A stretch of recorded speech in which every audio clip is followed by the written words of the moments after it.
The name of our webinar today is Cobbled or Crafted, Salesforce versus HubSpot.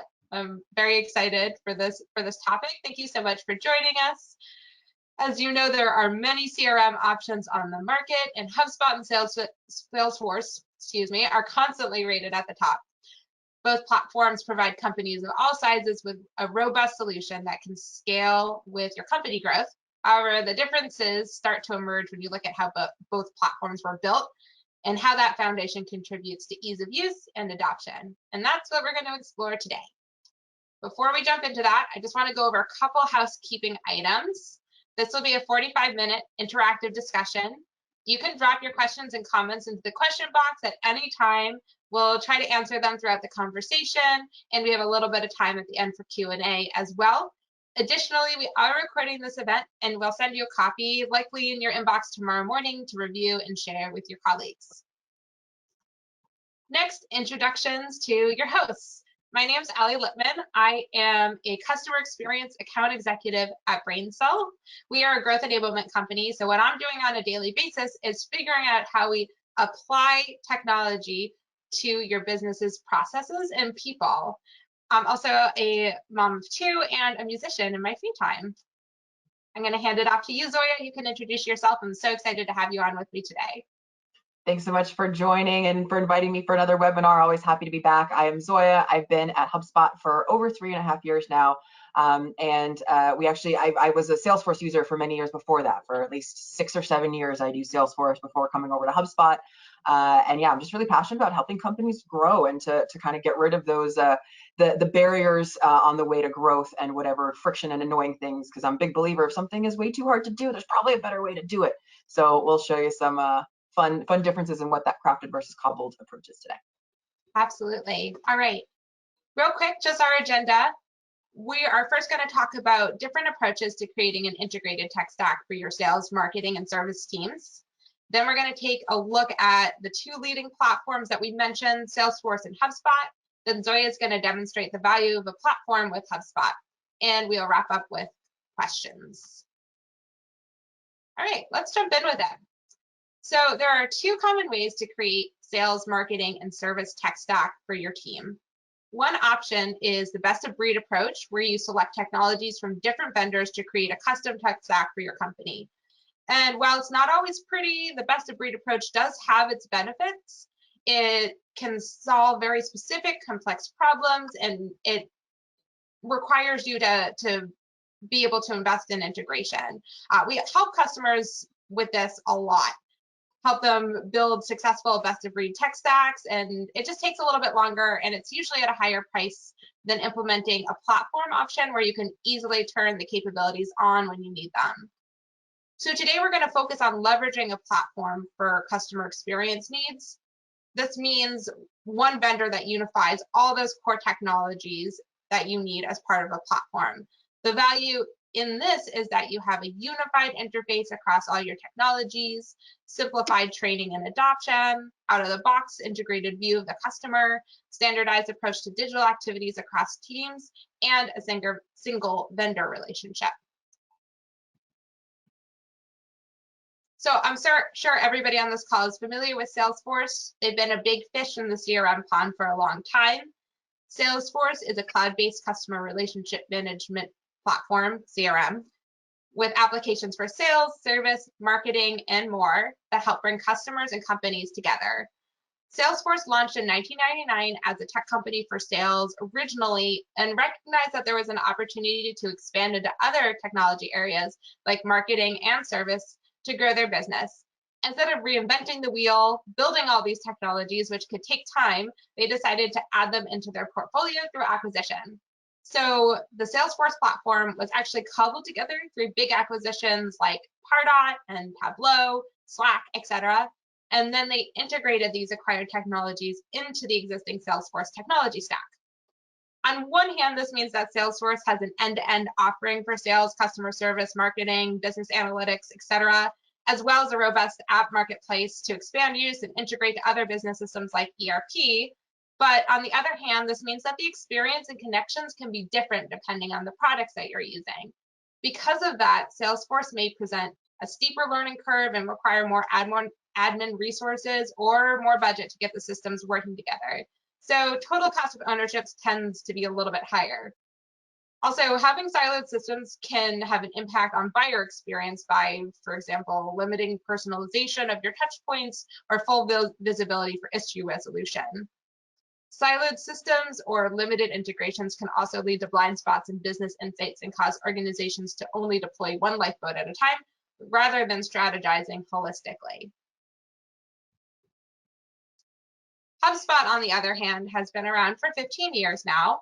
It used to be the go-to CRM for small to mid-sized businesses up until about 2 years ago, when they became a serious player in the enterprise space by developing their platform in such a way that retained its ease of use for the casual marketer while adding more and more power and functionality for advanced teams. Some people don't realize that HubSpot actually used to be a Salesforce customer. And as a scaling business that started on Salesforce when it was a few people and eventually grew to thousands, over the years, the system became its own cobbled together mess with duct tape holding it together that became increasingly difficult to use and ultimately slowed down growth since the teams were all siloed, kind of a Frankenstein. And learning what they didn't like about Salesforce and having their own cobbled together system that started to fall apart as the company got bigger and bigger. When looking at their own strategy, HubSpot wanted to do things different from the get-go. So instead of cutting corners and buying up other companies that didn't speak the same language as HubSpot, they instead took their time slowly and strategically crafting their own platform from the ground up in such a way that really understands the challenges that scaling companies have when they start to outgrow their early solutions and maintain that same ease of use while developing more powerful functionality that more advanced teams require when they reach a certain level. HubSpot's understanding of these challenges in scaling companies lead to a few basic decisions, such as building from the ground up and developing one native code base instead of growing by acquisition like Salesforce. They understood that scaling teams have difficulty staying aligned, so they developed everything around a single source of truth that is the customer record, so that the buyer experience doesn't have to suffer from misaligned teams. The single code base and ease of use makes it really easy to adopt. So they knew their salespeople would get a lot more out of using HubSpot CRM than Salesforce, and that was representative in their performance the following quarters and years as I understood it. They understand how important adoption was for the day-to-day user in order to get the powers that be above to get reporting that they need. So they made tools that the sales reps actually like to use, which you'll see in a second. So in the end, what they ended up with was a highly customizable solution that doesn't involve all the complexities of managing a cobbled together platform with a million different experiences in one. And the best of all is their pricing, which we'll dig into more later. It's built so you know what you're getting into. Because the tools are easy to set up, developers are often not required, and you don't need to keep an admin on staff to manage the platform for you. So true software costs are much more transparent, as they only charge for what you use and the people that you market to, and the paid seats for the people who are daily users communicating one-to-one with your customers, allowing for more of the team to access the data without actually paying for it. All that being said, there are times when HubSpot is not the right fit for your business. We see compliance, HIPAA, and private hosting come into play sometimes, but we can help you make a determination about which is the best for your business, so we should talk. And just to kind of throw in one of my favorite analogies of, the Salesforce versus the HubSpot. Like, imagine you're buying a Ferrari, right? But then really all you're getting is just a shiny red exterior, but then you have to go find your own engine, and you go to Toyota to get an engine, and then you need a transmission from Volkswagen, and I don't know enough about cars for what else they need. You need your brakes from somewhere else. So you're going to put together all your own systems, and the car might run, right? Because an engine is still an engine, a transmission is still a transmission, brakes are still brakes, so it's still gonna work. But then imagine taking that car that you cobbled together to get help, right? And you're bringing that car that's a Franken car, and you're bringing that to the dealership, and they're like, what do I do with this? I'm only trained in Ferrari. I don't know anything about Toyota engines. I don't know anything about Volkswagen. So it just becomes it becomes just so much more difficult as you grow. And you're like, I want to go faster. I want to go further. I want to change the color. I want to do all these things. The more that you're adding that in, the more it's going to be difficult to find any one person that can help you manage that. And that's why it usually takes a whole team of people to manage the Pardots and the Salesforce and the Sales Clouds and whatever other clouds, because they're all by acquisition, just all kind of cobbled together in that car for you. Versus you can just walk into Ferrari or Maserati and just say, I just want this color with this on the outside, this trim, I'll update certain things myself, right? And now you're walking out with a fully functioning solution that's built to work that way. And that's why they're so pretty and they're so fast and they run so smoothly. It's because they were designed that way. So it really is just, I mean, eventually you're going to get to where you want to go, but one is going to be a little, rinky-dink sputtering type of, trying to get there best it can and breaking down on the way that you have to, top off so it stops setting off fires and things where you're just getting across state lines, versus the other one is going to be much more accessible, easier to maintain and to grow and to update. So just a easy analogy to kind of compare the two. Yeah, I love that analogy, especially since I don't know if you knew this, but I used to work in the auto industry. So I should have had you use that. I don't know if about cars to really build that. I might use that one next time. So in our marketing team threw up the G2 ratings for Salesforce and HubSpot next to each other. And it's so funny because from a sales perspective, my HubSpot customers are saying the same kind of things. Like, it's blowing Salesforce out of the water. From what I'm hearing, it's really all about the tools that HubSpot has built into the platform that make adoption so easy for users. And all of that ripples up to supporting both the customer experience, but also understanding the business as a whole. Yeah, I don't know if you want to add anything to that. Yeah, I was just going to say, like, Salesforce originally, like, they were built for our bosses, right? For the powers that be, for the CFOs, the CEOs, the CTOs that at first were like, I don't want to move to the cloud. It's this unknown area. Why would I want to take my business and risk moving it to the cloud? So Salesforce's job, and they laid the foundation for everything we do today, is in convincing people that the cloud is a valuable and safe place to store your business and allows more room to grow. But because they were solving and thinking about the people that wanted the reporting and they wanted the complexity, and they knew that they were dealing with the developers already in those organizations, they weren't thinking about, well, hey, if we're solving for their needs, the people on the ground that are actually feeding everything up to those powers, they have no idea what to do with this because they're not CEOs, they're not CFOs, they're not as advanced and as educated or have the developer skills as the people up top. So it kind of forgot to accommodate for all of us, mere mortals that on the day-to-day are using these tools, that we just want to help people. We just want to talk to people. We just want to help people. And then it became this, I have a very basic job I need to do. I need to call people, find out what they're interested in, be able to reference our previous conversations, even if they've been a customer for 5 years and I've only been here 6 months, right? And to be able to come in and take over that relationship in a very seamless sort of way. And so Salesforce just forgot to solve for that. And that's where really HubSpot understood that, hey, no, that's what makes companies grow. It's those customer experience engines. It's if people like working with you, they will, recommend you. They will sing your praises. They will take you to the next job that they get when they leave this company. They go to the next one and they bring you with them. So managing those customer relationships became our number one thing. And that's why we are so focused on helping you, all of our customers, to manage your customer relationships in that way too, so that you can get, your finger on the pulse of everybody that's engaging with you, how they're engaging with you, and to help identify when you may be able to offer them more services without being annoying and only reaching out when you want something from them, but instead reacting to their behaviors that are driving that follow-up. So it's really just entirely customer-centric versus, customer or company-centric when it's, the cobbled together platform. Yeah, that's really good insights. I want to shift gears a little bit and just talk about overall costs. So we have different pricing models, and what you're looking at here is based on a suite model. So we're looking at the HubSpot Professional CRM Suite versus Salesforce Sales and Service Cloud Professional Edition and Marketing Cloud. So we have definitely different pricing models here. But what I want to point out is that HubSpot includes all the features you need in its advertised price, and you only pay for additional revenue generating sales seats. So free seats are available for team members who need visibility into the business, such as reporting, without any of the day-to-day functionality of the sales team. So I don't know if you want to add to that, Zoya, but it's basically just anyone who's working one-to-one with your customers would require a paid for seat. Yep, I was shocked when I learned that, like Salesforce, for example, like if you have an admin or a partner that you're working with, you actually have to pay for your partner to have access to your Salesforce to help you build it out. And that was always just, why would you want to pay somebody to help you build the tools that you already paid for? So in HubSpot, it's very much you pay for what you use. You pay for the marketing contacts that you're actively engaging with. You're paying for the users that are communicating one-to-one with your customers. You have all of your other free seats, your admins, your bosses that want to access all the data, but they're not in there. They're not talking to customers. They don't need their calendar connected. So, those are going to be all your free seats.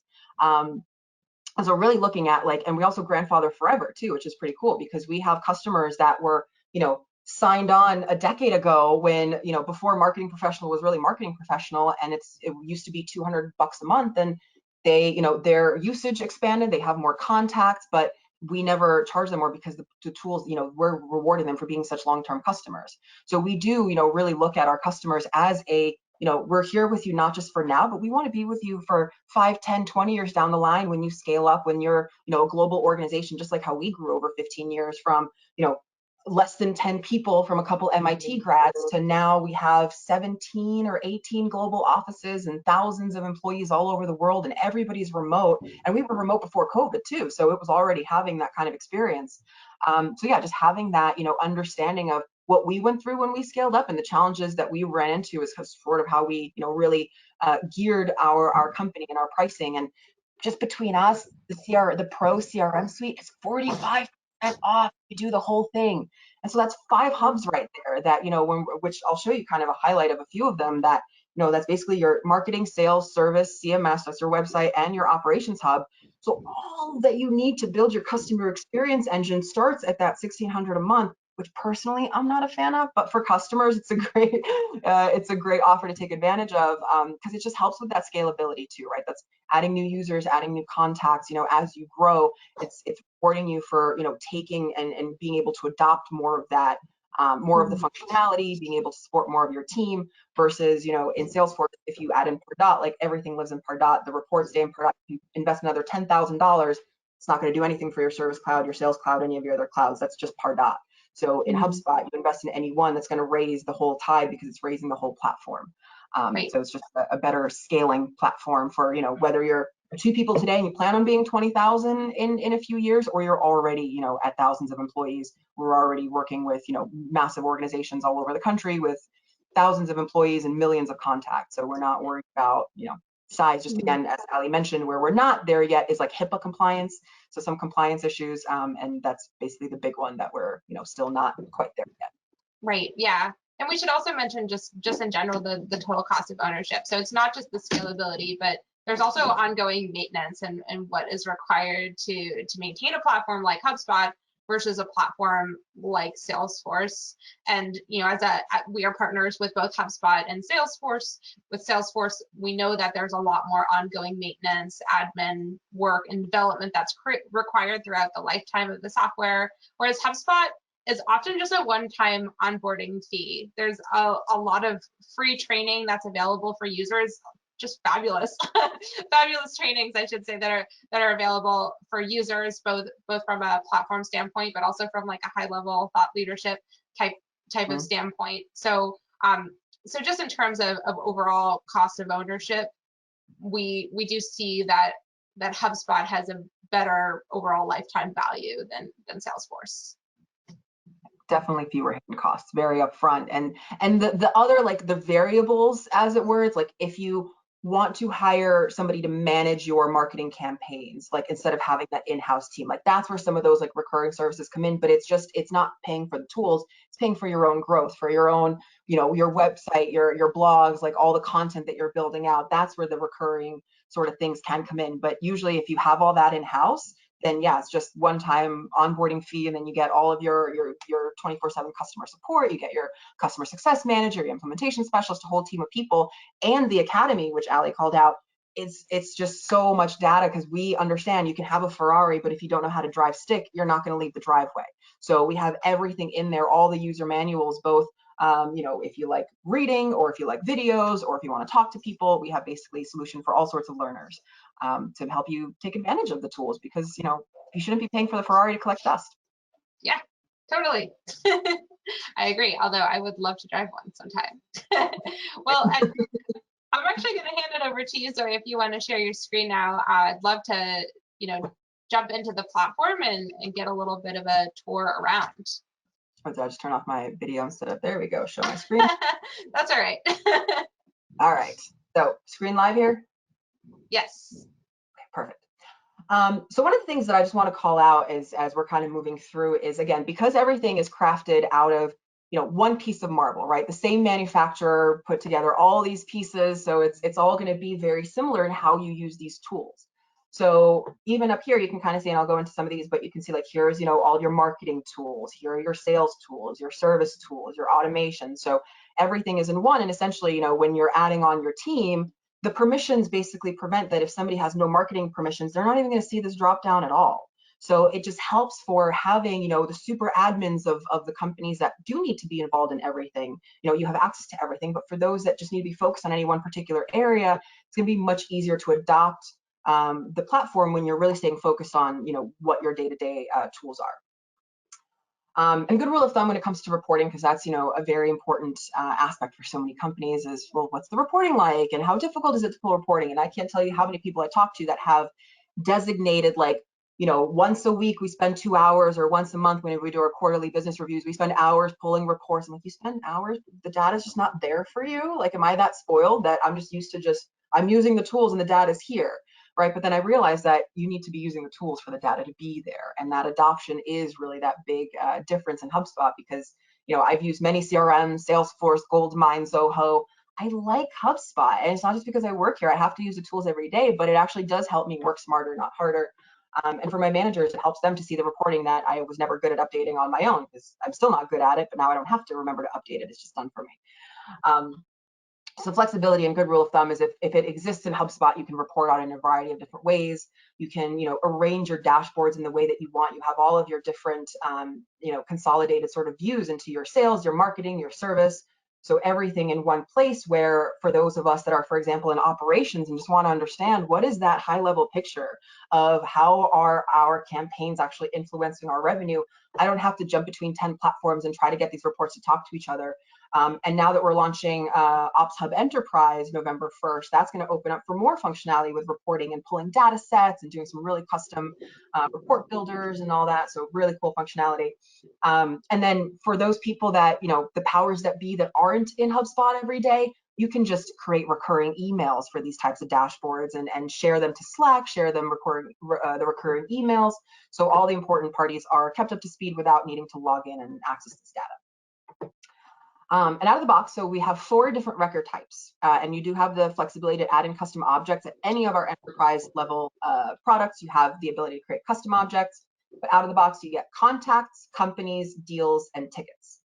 And you can see some other ones in here. So that's custom object, but these are all going to be out of the box. And so just to kind of show you at high value or high level, contacts, companies, deals, right? The same UX and UI. So it's just the data that I'm looking at and the activities that I'm taking is going to kind of change what I'm doing with this information, but I don't have to completely relearn what I'm doing just because I'm working with a person versus their company and organization. And so from a sales perspective, right, this is sort of my view where I can add my own filters and views, and I don't have to go through all the complex reports to just pull a segment of my customers that I want to follow up with. So I can create my own filters and views. I can access the views from other team members or from management that's created these sort of more common views. Just allows for quicker adoption because tools are going to be set up for me, especially when you're new people.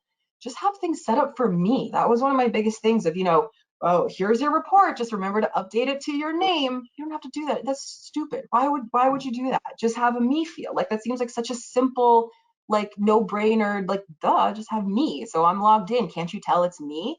And so we have this little me functionality in a lot of different areas, both with reporting, as well as even like in signatures and templates and things. So like if I'm sending my calendar link, it's just sender's calendar link. And then I can, borrow other people's templates that are converting and I don't have to create my own, but it's all going to have my name and it's not going to be all the best Jake. That happened a lot when I started before we had the sender's properties, and I had a lot of templates I had to go back in and then change. I'm like, I'm not Jake, I'm Zoya. So had to do that all manually. So no more of that. So here's a record. And so even the records, we're updating the platform constantly because we're so tuned into what our customers are saying. What do you like? What don't you like? This used to be one long page and you'd have to scroll a lot to get this information. We're like, too much scrolling. Let's simplify that. So now everything's in these 3 sections where you have all of your relevant information, your your demographics, psychographics, right? All that good stuff here on the left. This is from your integrations, from your form submissions, from the behaviors, right? All that good stuff here. In the middle is all of your activity. So this is your single source of truth, right? This is a lot of where if you're in marketing, you're in sales, you're in support, everything, you want to just understand who is this person? How can I help you? What are you looking for? So you can see all the communications, all of their marketing activities, right? Did they attend webinars? Did they watch our videos? What pages of our website did they look at? You know, what support tickets do they have open? So everything in that single unified view here, where if it's too much information, great, I'll just unselect. I'll just want to look at my notes and I can just stay focused on what I care about. And then lastly, on the right is going to be all of your associated records. So associated company, one of the other recent additions is now you can add multiple associated companies. So if Martha here is a primary at DemoSpot, but she's also an advisor at another company, I can add that in very easily here and keep track of all of her company relationships and the type of person or the type of influencer that she may be at these companies. So now we have the flexible associations. That was another thing people were asking for years, and now it's finally live. Well, not even for years, but yeah, it's been a while, and now I'm finally live. So weekly, we're updating little things like that. Deal records, so all of their purchase history, all of their support history. So as a salesperson, I always like to check. I'm like, okay, before I try to cross-sell or upsell something, are there any open support tickets? Are you having any challenges that maybe I can help you with first? Because who hates that, right? How many times have you tried to, you know, somebody calls you from the company that you're waiting on help on, and they're like, hi, did you hear about our new product? We're like, I thought you were calling me about the ticket that I have open. My website is still broken. Fix that first and then talk to me about new products. Like, I know it's happened to me so many times. So that helps with that because it gives that unification where it's not in Zendesk and Salesforce and then Pardot over here. Everything is in one place because it's one customer and they shouldn't have duplicated records. So any other integrations that you may have, we do play very well with others. So all of that just in one view. And again, just to kind of reiterate how, you know, it's the same UX. This is now a company record, right? So I already know if I've never, ever looked at a company record, but I've looked at contact records, I already know where to find everything. Here's all the information about this company. Here's all the activity about people at this company. And here's all the employees at this company, right? And all the associated deals from every employee at this company and all their associated tickets. So it's not, you know, it doesn't take a rocket scientist to be able to understand how to use all this information. And then same thing on deals, right? I don't have to start all over again. And now that we've launched custom objects, was that this year or last year? It's been a while now and time is weird, so I can't keep track anymore. But it was last year. It was last year too. It's been around for ages. So now you can spin up custom objects. And I actually just found out not too long ago, there's now just an app. So I spun out a few custom objects in my own portal and basically just created my own views of, like, I was working with a school organization. They wanted to see their partner high schools or partner universities. So I created records like this, where then I could access, like, here's all of your high school partners. Here's all of your you know, your college university partners. Here's all your donors, nonprofits. We have a huge nonprofit arm now. So, like, here's all of our donors, our investors. So any way that you want to be able to set all that up, you can do it. And guess what? It's really not that hard to do, because, like, even, for example, and one of my other just favorite, like, usage things is just in general, I'll never forget Nancy. When I was at TripAdvisor years ago, we had Nancy. She was our Salesforce admin. Poor Nancy.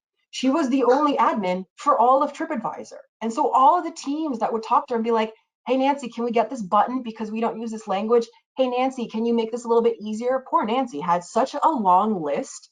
That's why I remember her name, because, like, it was always just Nancy, Nancy, Nancy, Nancy, Nancy, please help us. We are stuck. And it was always like, well, we put in the request and now we wait. And then it was just sitting there with, like, twiddling our thumbs, like, okay, so this might never happen. And it was always just a very slow thing. But in HubSpot, like, if you want to create, like, even just personally as users, right? Some people like to see more data than others. Some people are like, I want to know when their birthday is, the name of their children, and what university they went to. Other people are like, I just need to know their name. I have a quick question. I just want to know their name. So even things like that, where you can control, you know, past, you have the kind of the first layer of defense of the admins that set this up as a default. This is the minimum required for everybody. You're not going to get away with a record without their name or email address. But then from there, if you don't care about their age, I can take that out of my view. I don't care about that, right? But then if I do care about their astrological sign, because we know that's very important, you want to make sure so I want to add that to my view. And that's all it takes for a person to be able to just be this much happier with how they use their CRM without having to go through your own Nancy or even ask your boss. And it's like, you know what, me personally, I feel like I would be able to close more deals if I knew if we were the same astrological sign. And so for me, that's very important. And so just having the ability to add that in, not complex at all. And so a lot of the stuff that we build out, like it has the flexibility to be coded and to be fully customized in whatever weird ways you want, but you oftentimes don't have to. And so that's where, things like Ops Hub come in, where you can build out custom coded actions, and you can create your custom objects, and there's HubDB, so you can do a lot of complicated things. And the email templates, the landing page templates, you can get into the code, but oftentimes you may not need to, right? So it's just, work smarter, not harder type of situation. So we looked at companies, we looked at contacts, and by the way, when we're on those pages, just in terms, where did I lose my hip? So here's all of your sales enablement tools, right? So if I want to then call this person, email them, I can do that right from here, and then I can just click the email. This is our demo portal, so it may not be fully connected for my permissions, but then I can just choose who from the company I'm emailing, or from their record, it would just be automatically to them, right? And then I can drop in a template. So all this is from here, and it's just such a quick and easy, like, okay, I see that you just were on our website. This is test, there we go. So I see you were on our website, you downloaded some kind of resource. Now I want to be able to follow up with you. So I'm going to drop in this template. It's going to pull in all those personalization tokens from all of your records, right? I can leave notes and string conversations with my increasingly remote team, and we're all remote. So, if we're handing over accounts, I could just add comments. We can keep everything just string the conversation in here. I can associate this. So no longer do you have that frustration of, where did they mention that one key detail that now I need? What was their budget? They mentioned their budget in some email somewhere, and I can't find it on the deal record, company record. Gone. So you just have your associated records. So now when you're logging this email, this phone call, this note, just associate with 7 records, and then it's going to be logged to all of those associated records. And it remembers, this person is always, Chris is always going to be associated with demo spots, always going to be associated with these deals. So it's just going to remember that preference, and I can change it, of course, but it just helps for solving my customers' challenges without having to solve for, as much of my own annoyances in the friction in doing all this. So I just create the task. Yeah, he said follow up next week. Great. Okay, cool. I can track what documents he's looking at. I can include a link to my calendar. So forget the back and forth forever on the Tuesday at 5 and then Wednesday at 3, and then you're back and forth until none of those times are available. Connect your calendar. Get rid of all that back and forth. Just say, hey, here's my availability. Bi-directional sync with Outlook, with your Gmail. We use Gmail, so this is all on my Gmail calendar. And they just book a time. So it just makes everything so much easier. So I'm helping more customers instead of just updating notes and having to block off 10 minutes just to add in notes, because I'm on the call and I'm keeping notes in real time while talking to the customer. So it helps a lot with that. Yeah, deal records. And then similarly, so right, if we're talking, full platform adoption here, we saw deal pipelines, which, by the way, you can track different processes, which is also really great. So organizing and automating your different processes from, here's all of our e-commerce, here's our B2B, here's our B2C, here's our renewals, right? All those different processes that may have different stages, different people that run those processes, different automations you need to bring in other people. So you just keep everything organized, where you have your one pipeline is going to have different stages than your other pipeline, different deals, different permissions, right? And then the same thing with your tickets, which then your post-sale processes, right? It's not just for help desk and support, but it's also like, hey, onboarding. It's a really great use case for Service Hub, where you can then automate. So once everything has been closed won on the deal side, then we're actually creating a duplicate record to then go right up to the onboarding pipeline, right? And so again, codeless, we can get into the code, but don't need to. Just create a record, say, hey, they just signed their contract. We are now going to put them on the onboarding pipeline. So I'm just going to create a ticket, copy over all the information from the opportunity, the key players, their product they purchased, what their goals are, right? So copy all that over. Now I'm running them through the onboarding process, and it just helps really keep the teams, not just keep your customers engaged, so you're keeping them in communication, keeps your teams all working together to help the customers as one brand, not just different, completely dislocated car parts. So it just helps with that scalability. And again, for marketing, right? I mean, if this is all in one place, and the whole purpose of this is to unify your teams, to help your customers, quicker time to value, shorter follow-up times, adding more behavior-driven triggers where you're really, listening with your ear to the ground of, how can I help you? You raised your hand, and I'm here in under 2 minutes before, you're too stuck or too frustrated. right? So all those ways. So we saw deal workflows, right? Or where did I just have? Sorry, deal workflows, right? Very similar, where I have the plus sign and all of these. It's the exact same interface as the marketing workflows. So, you know, I can build the marketing workflows, get, you know, the nurture campaign set up, send them to their salespeople, create that deal automatically. Now they're being automated through this deal process. Once that's closed won, now they're being moved over to the onboarding process. Now they're going through that. So it's just really clean way to work these relationships. So it's never just a, oh, hey, the only time you hear from us is when we want something or when it's time to give us more money. So as much as possible, yeah. I see the Salesforce integration on the Marketing Hub workflows. Yep. We do have a great Salesforce integration. Yeah. Just to point out, I think it's tighter than than the Pardot integration with Salesforce. It's really great. Since HubSpot used Marketing Hub and Salesforce together, they have just an excellent integration for just the marketing portions of HubSpot. Yeah. True story. So Salesforce was actually one of our like early on investors before we like IPO'd and like we're all on our own.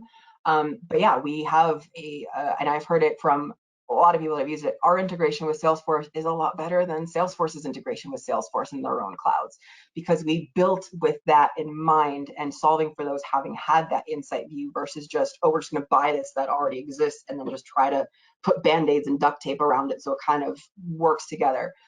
So yeah, for those of you that are very embedded or are under contract and can't leave Salesforce, then you can still use the integration. And then there's a lot of ways that you could do like pilot groups, but even the sync, just to show you real quick, it's very straightforward. Connected apps. And again, even just for fun, when's the last time Salesforce had one person doing a demo? Like I can demo everything on HubSpot and rarely need solutions engineers unless it's like super coded. But yeah, every conversation I've had with somebody that got off a Salesforce demo, like they have 5 people join and every person talked to one thing, because the engine was from Toyota and the transmission was from Volkswagen, and you know they had all the different people from all the different companies that are like, okay, we can figure this out. So yeah, our sync, it's a bi-directional sync. It has a very easy to use where you choose the source of truth. So you know, we're not just here to tell you, hey, run away and you know it'll all be better over here, because a lot of what we do is therapy. there's a lot of therapy in our conversations of what's the worst part of your day-to-day, what's the best part of your day-to-day, what do you wish could be better, like tell me about your hopes and dreams, and if you could wave a magic wand, what would that do? And so we understand that it's not always realistic to leave, and so that's why we make it easy to integrate too. So it's not an end-all be-all. You can always, you know, start with an integration, and then best news is, and this happens a lot, is that when you know, like let's say your contract is up in January, you start with the integration, you have 60-90 days, pretty good kind of overlap window to make sure everything is all set before you leave. But start with the integration, all the information's in HubSpot, and then you just turn off the sync and then everything's already there. So it saves you the whole step of the migration and that whole nightmare. And if people are curious about like because we're a massive organization that, you know, took hundreds of thousands of, well, not hundreds because we have, but we do have hundreds of thousands of leads. I mean, so still a very large database. And migrated that from years and years of being on Salesforce and migrated that onto HubSpot. We case studied the whole thing and documented every step of it and the challenge that we ran into, and here's, you know, how the process works and how we handled it. So we are very much our own best case study in that sense, and just goes to show that you're never too big or too embedded to feel like you can't get a better solution elsewhere and feel like it's too late to start over just because you've been somewhere for 15 years, right? I mean, it's part of life, right? Everybody has to shed their skin every once in a while or go into the next big shell or get that minivan, whatever it is. But, you know, it's just because change is scary doesn't mean it's bad. And when you have a team like BrainSell to help with these changes and to help you kind of navigate, you know, the migrations, the implementations, the integrations, it just helps, you know, having that support, somebody that's gone through it, you know, dozens and dozens of times, to just be that handhold for you and kind of walk you through like, no, we got this. This is old news. This is what we do, is how we do it. Let's just go. Is there anything else you think that would be good to show, Allie, on the, or maybe just wrap it up with the analytics report, just because it shows that unified view and the customer, because this people like this report. This is a very nice report. Because even when you're using like Google Analytics, for example, Google Analytics is great, but it gives you an aggregated view of your data. So it's kind of like a generally, here's how much revenue came from this source. Where HubSpot, because we're tied into your CRM, we're getting a couple different conversion points. So first of all, new contacts. So where are your best leads coming from, right? Where are people actually converting that weren't in your database at all before, and you're just getting some new leads? So it helps you identify those sources. But then furthermore, where are your best converting leads coming from? So we have not just your generating leads, but then converting those leads afterwards, right? So it gives you those two conversion points where then at face value, and bear with me here because demo portal, the data is a little bit weird, but still shows the story where, you know, face value, I give Twitter and Facebook all my money because it's the most sessions, the most contacts, best conversion rates. But in reality, if I'm looking through here, like Quora, small audience, small lead source, but the conversion rates are better than the few above it. So really, it just means that like I should be putting more money in Quora, right? The little engine that could, just running the different campaigns. I can click in and see what worked. I can click in and see these contacts and understand all of their journey so far. And then if I want to take it to the last step and see who are the customers that came from these sources, and again, recreate that journey, I can just go right back, see exactly the source of those customers. That's really the best benefit of having your marketing and sales in one place where you can really understand in great detail. And with Marketing Enterprise, you get multi-touch revenue attribution. So you can get even more detail. This is contact attribution, and then you get the multi-touch revenue with Marketing Enterprise.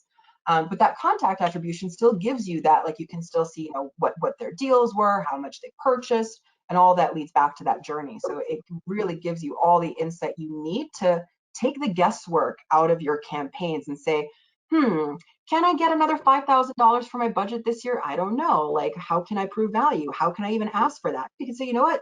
We ran an ebook on Twitter and it drove us 48 of our best customers. So I need another $5,000 to create another ebook because it already gave us money.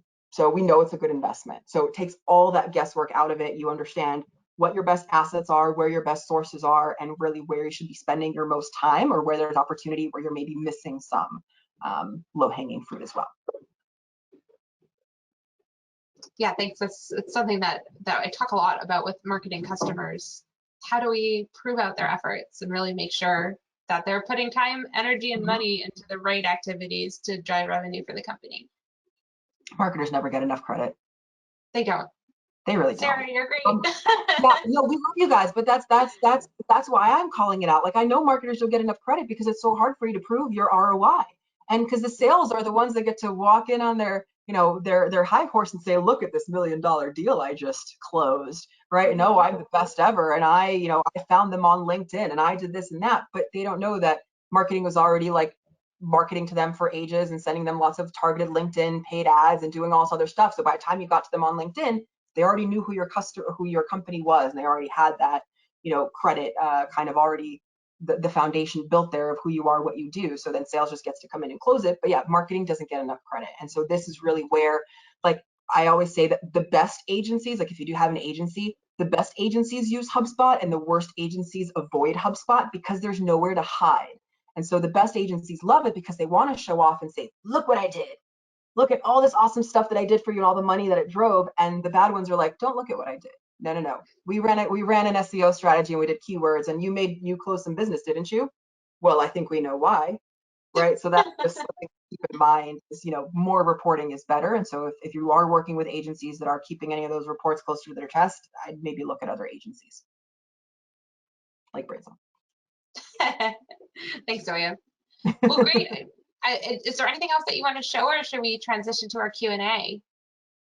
Well, if you want to see anything else, I'd say book a demo, because we like to, you know, kind of understand who you are, what industry you're in, show you a customized solution for your industry, your type of customer, how you run your business. So like at a high level, I hope that this was enough to show you how easy these tools are to adopt, because they're all built on that same UX and UI where, you know, as we're launching new products, you're just like, it's the same experience. So you just want to have that functionality, yes or no. You're already going to know how to use it. So that ramp up is going to be much faster.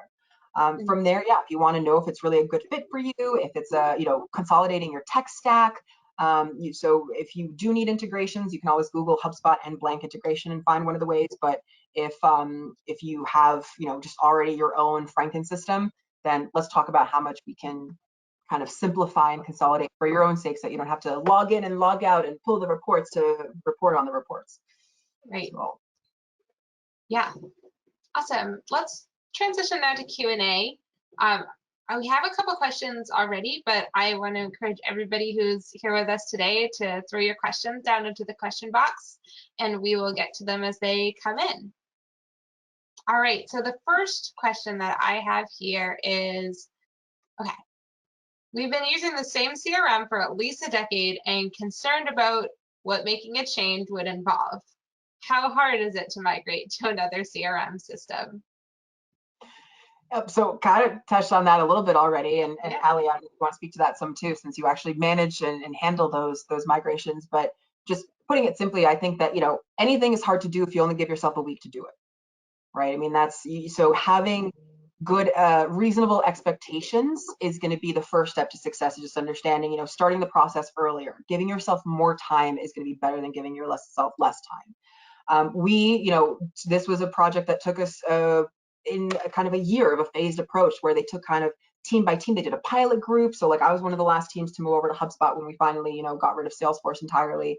But having that, like, a strong foundation is going to really set you up for success. And it really depends on, you know, the complexity of that data. If you have a lot of trash that you've accumulated in 10 years, you know, you might want to just sweep up some of the dust, and you can clean that up in HubSpot too with some campaigns. But it's definitely not impossible. It's just, if you understand that, you know, it's going to take 3 months, 4 months is pretty average for most migrations. At the high level, some simpler migrations can be, you know, a couple months, 60 days or so. And as you saw with the Salesforce like integration, that's just, you know, integration, kind of collecting everything, making sure that everything is syncing, and then you can walk away. So some integrations are definitely going to be easier than others if the tools are already there.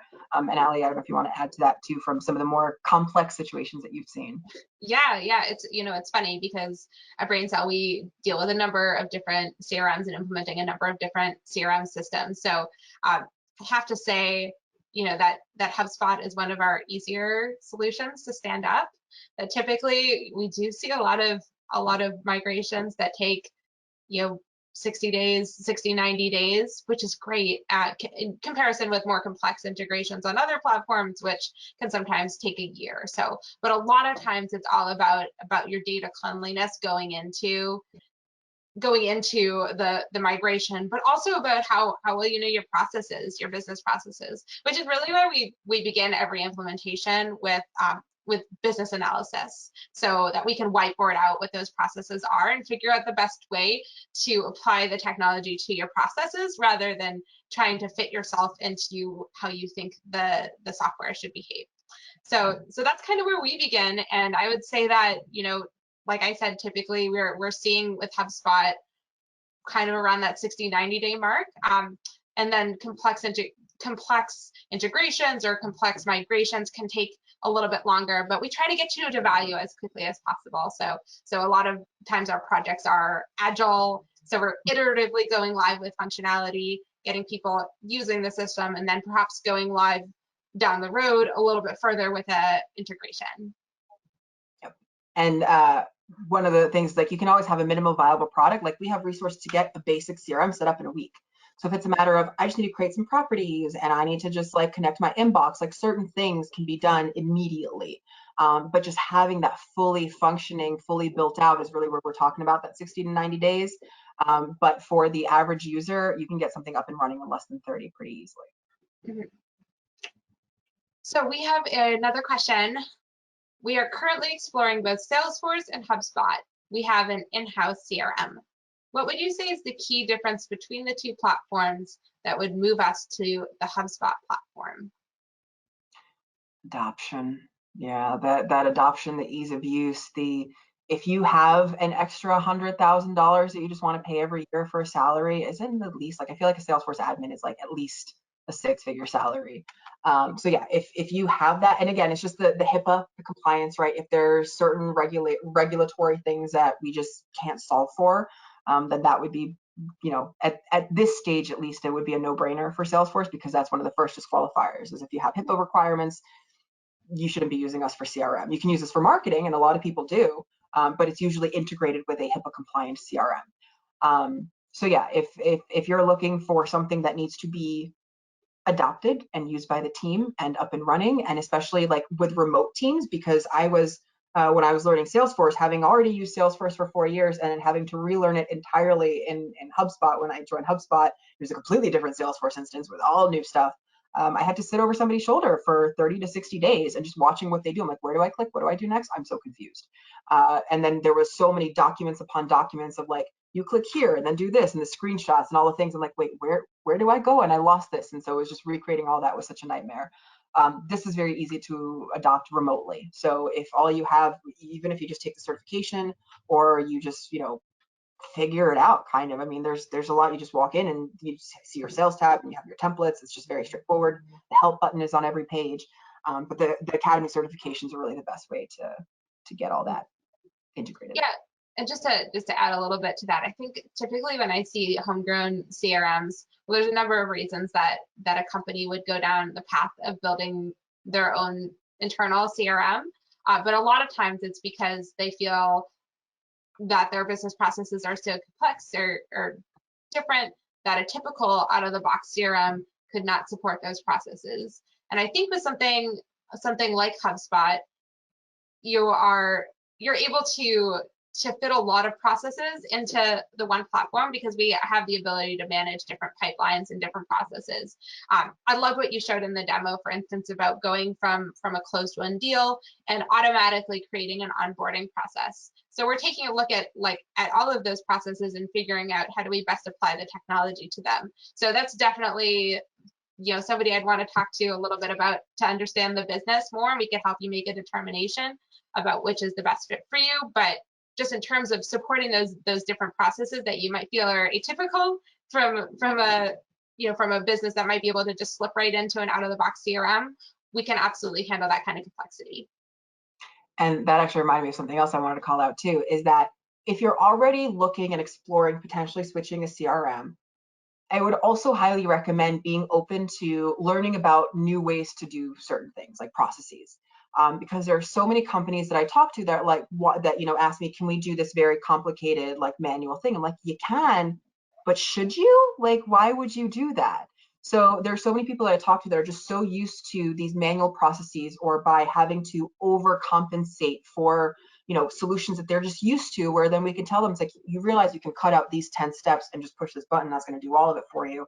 And sometimes just the fact that like we say you just push this button, that's going to get rid of 10 steps, or like, but I think I need those steps, I've always had those steps.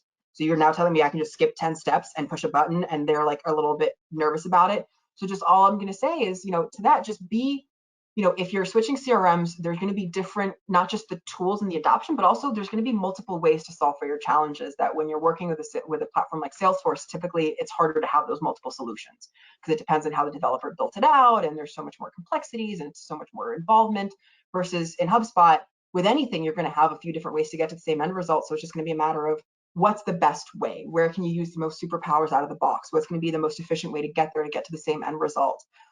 So a lot of those things are just, letting go of your own fears and your own attachments to certain processes and just allowing for more efficiency. And so it's not worse, it's the opposite. We want to make it better, but just being open to that is I think a huge element of that success.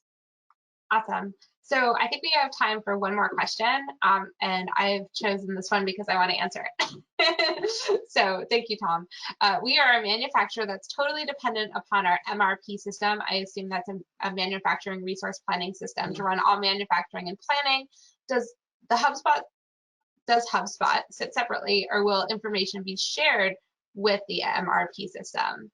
So this is this is where we get into some integration talk, specifically around finance, because that is one area of the HubSpot platform that is not included for your business systems. We're really talking mostly here about your customer facing processes, where you also have back end systems that sometimes help support those customer processes. Think about your quote becoming a job or a sales order inside your ERP or MRP system.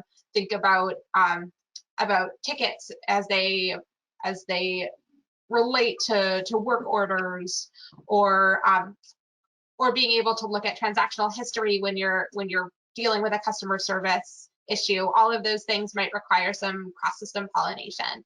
And that's a place where BrainSell really helps extend the use of your platform.